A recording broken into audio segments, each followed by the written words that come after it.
Saguli Swagweg, today I'm honored to be joined by Dr. Bev Jacobs, a longstanding advocate for Indigenous rights, justice, and healing. Her leadership with the Native Women's Association of Canada helped bring national attention to the crisis of missing and murdered Indigenous women, girls, and Two-Spirit people. As we mark Sisters in Spirit Day, Dr. Jacobs brings deep insight into the origins of the movement, the ongoing calls for justice, and the path forward. How are you today, Dr. Jacobs? I'm good. How are you? I'm really good. I'm really honored that you're taking some time to join us. There may be people out there who don't know what Sisters in Spirit Day is and what the significance of. So maybe we could start there, sharing this with them. So October 4th was actually the release of Amnesty's Stolen Sisters when it was released on October 4th.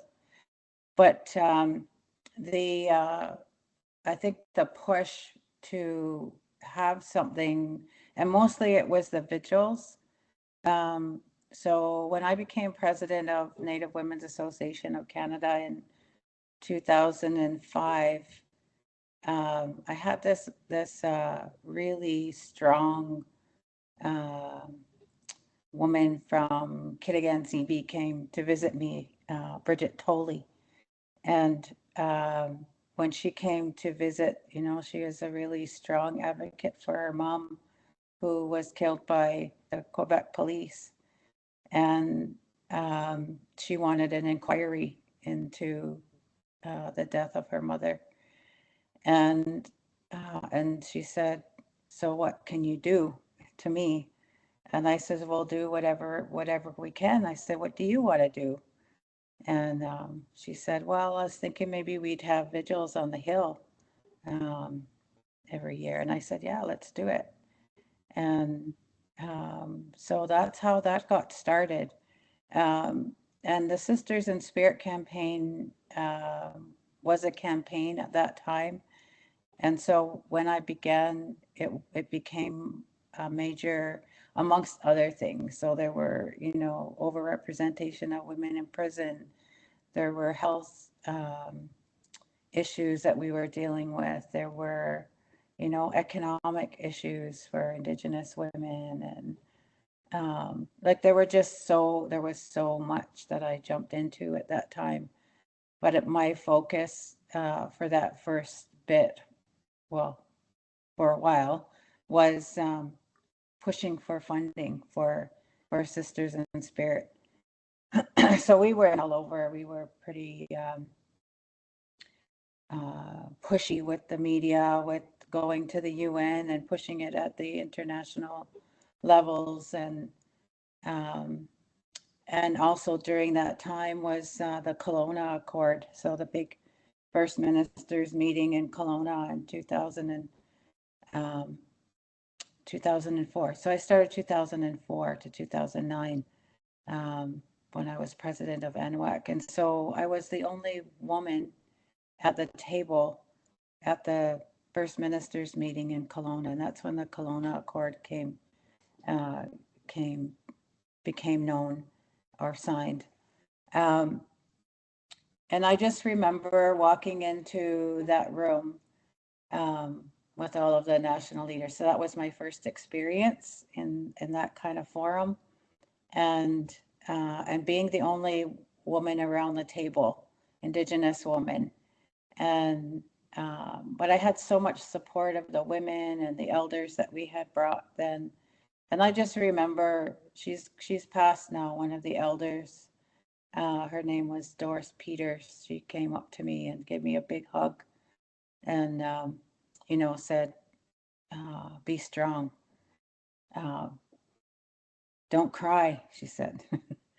And it was like, okay, because I really, for me, I just do things, just to get things done. I found my voice, and it was, once I found my voice, it was like you couldn't shut me up.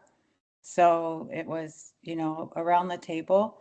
So I had the Premier of Nova Scotia on one side of me and the Premier of the Yukon on the other side of me at the table.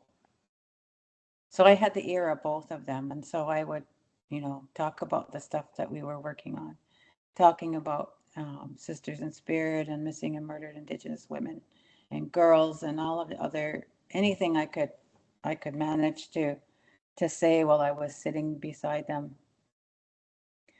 And I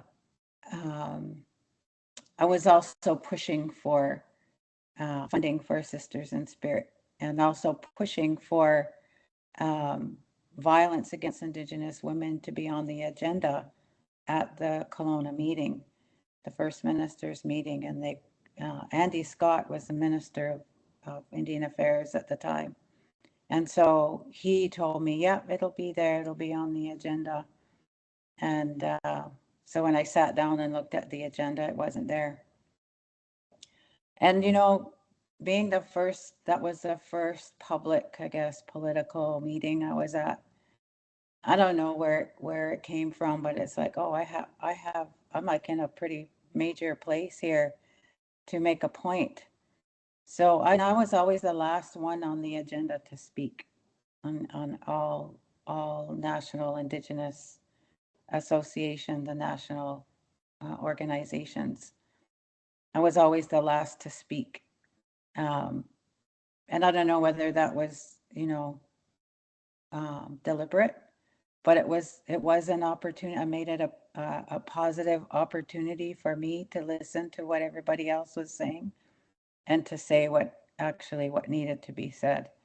So when it came to my turn to sit at the table and to say what needed to be said, that was the first thing I said, was that you promised me that the issue of violence against Indigenous women was going to be on this agenda, and it's not. And pushed again, said more about the issue of MMIW, and talked about the critical, the crisis of the issue, and got their attention. So during the break, Andy Scott rushed me in to meet with the Prime Minister. That was Paul Martin at the time. And so Paul Martin promised that there would be funding for Sisters in Spirit. And I said I wanted it like by the end of that year. Like I want, like it's required immediately. And so they promised that it would actually come on February 14th. So that would have been February 14th, 2009. And it didn't happen. And I was actually advocating and doing work at the OAS in Washington, the Organization of American States.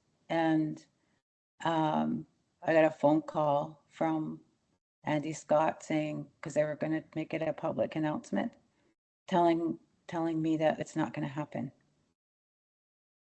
So I remember I didn't tell you my name. So my name is Gowenkuse, and it means she's visiting. So my name means a lot. So I do a lot of visiting, right, all over the world. But I also have spiritual visitors. And some of those women from, that were murdered, that died, would come and visit me once in a while. And they would help me. And I just remember it was like overcome by the spirits of those women. And I was like swearing and like words coming out of my mouth that I would never say publicly, because I was like right in the Organization of American State building, and pissed. I was so pissed. And then with the spirits of the women, it was like overwhelming. And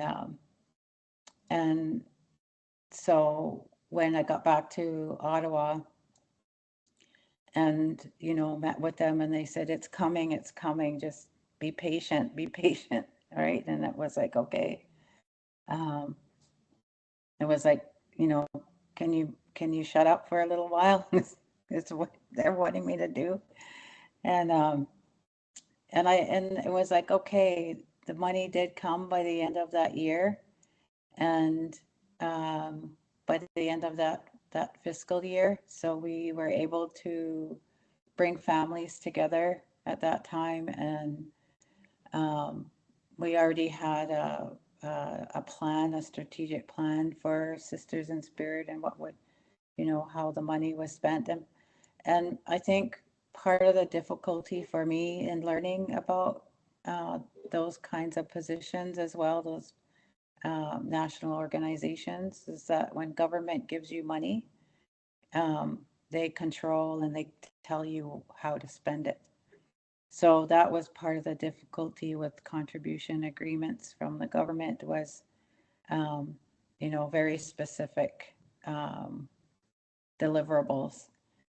And part of it was that I wanted to make sure we did was to have the voices of the families participate. And it was really important because I had already met many of them when I was consulting with Amnesty International and meeting with families during the Stolen Sisters report, and writing about their stories and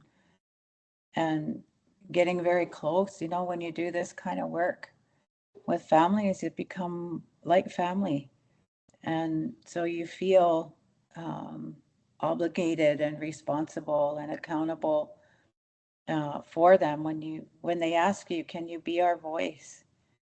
And when you take that responsibility to take it on, it becomes a huge responsibility.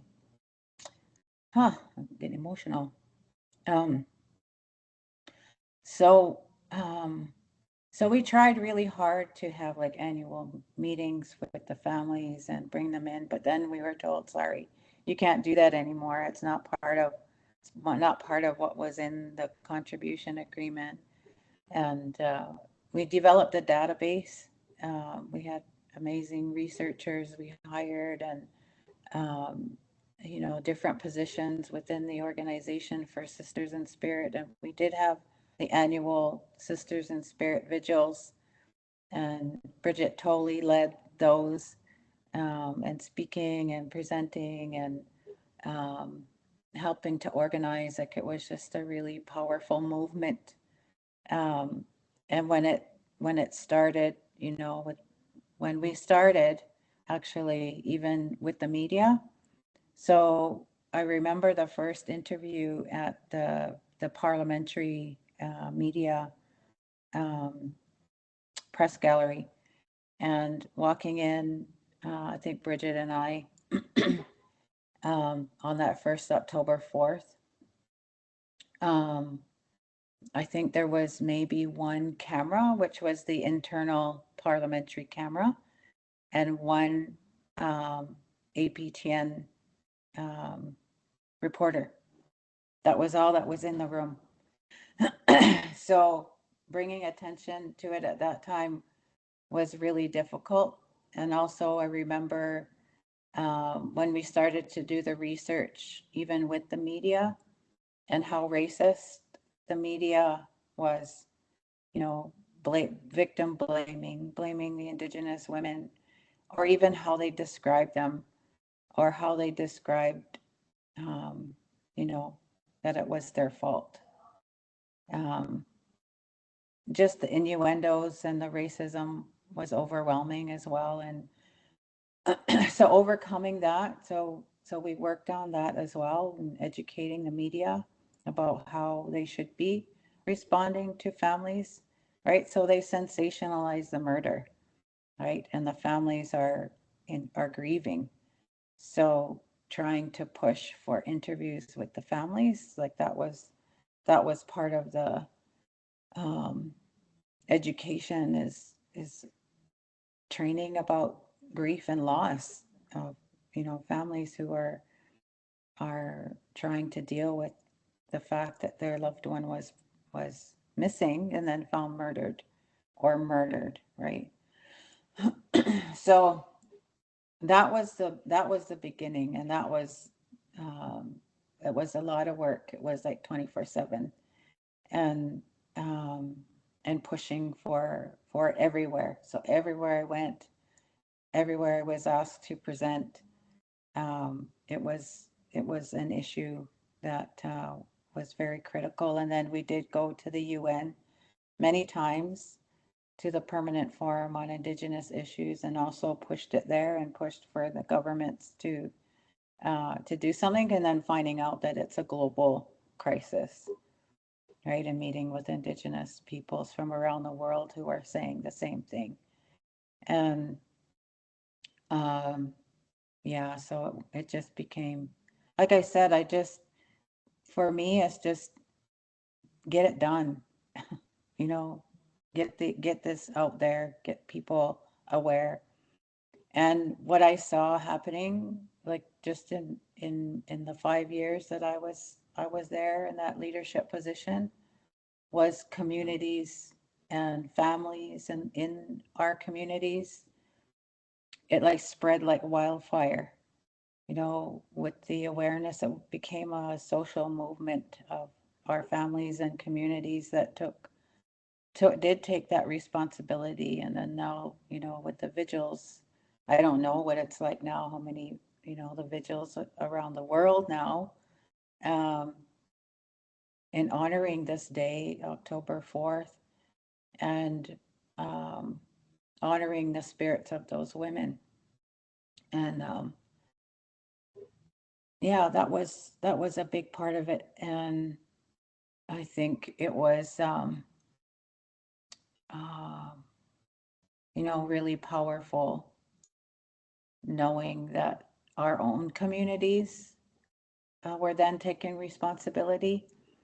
And um, but I would say with government, it hadn't changed from the time that I was there in 2000, from 2004, 2009. Every time I met, it was like banging my head against the brick wall, and over and over and over again. And they are not educated about our people, and they have no idea who we are as a people, our history, and yet they're in those leadership positions that are making decisions about our people with no knowledge. And maybe it's educating a little tiny bit, but their policies, their laws are not indicating any respect or understanding of Indigenous people and our history. Um, yeah, even after how many governments since then. Um, so and they're all the same. Doesn't matter. Um, whether they're liberal or conservative or NDP or whatever they are. That was a big learning curve for me because I was never involved in politics before that. So I learned very quickly how they work, and their intentions. So that was a really eye opener for me, and knowing that that's how they work. That's their system. And um, they can say they care, um, but where's the action in that? So anyway, yeah, that's a little tiny piece of that history. I'm so grateful that you're sharing, and all of that context is so important, and understanding the political climate.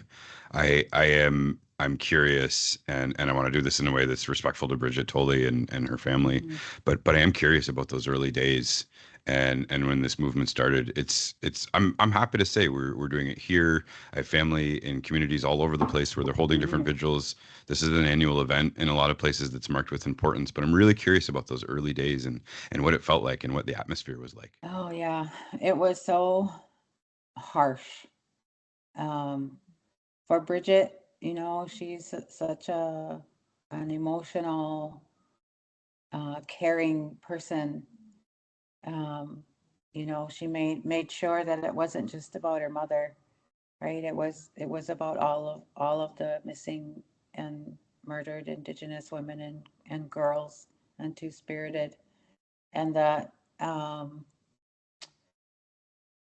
those early days was a fight, right? It was a constant battle, um, for people to understand it as a crisis, and that something needed to be done about it.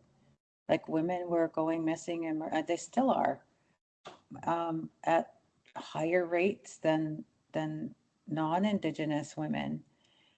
And I think the other issue as well was the fact that we were focusing on Indigenous women, and there was a lot of criticism of what about the men and missing men. And I remember at that time it was like, yeah, there is, and I totally respect and acknowledge that. But because of it's different for Indigenous women, because when women are murdered, right, and they're young women, it it stops our generations from moving forward, right? It stops our population because when women are murdered, we have no more babies. Um, and and that happened, yeah, that happened with my cousin, who was murdered. um, she was pregnant. She was only 21 years old. And that happens across so many families. And, so we lost 2 generations. Um, and and it happens. They're targeted. Um, and it's really important to recognize that. And yeah, I totally um, acknowledge the criticism, and I think criticism is good. Like I've always accepted, you know, people's voice and what they needed to say and what was still needed to do, because to me that's what it is. Um, there's still issues that need to be addressed on a very um, critical manner. And um, yeah, those early days with Bridget and with NWAC, during those days was, like I said, it was a constant fight, a constant battle, constantly educating, um, constantly banging my head against the wall and dealing with people who didn't want to hear it, who didn't want to acknowledge it, who didn't want to see it, they didn't want to do anything, um, because they didn't understand, and there was a lot of fear.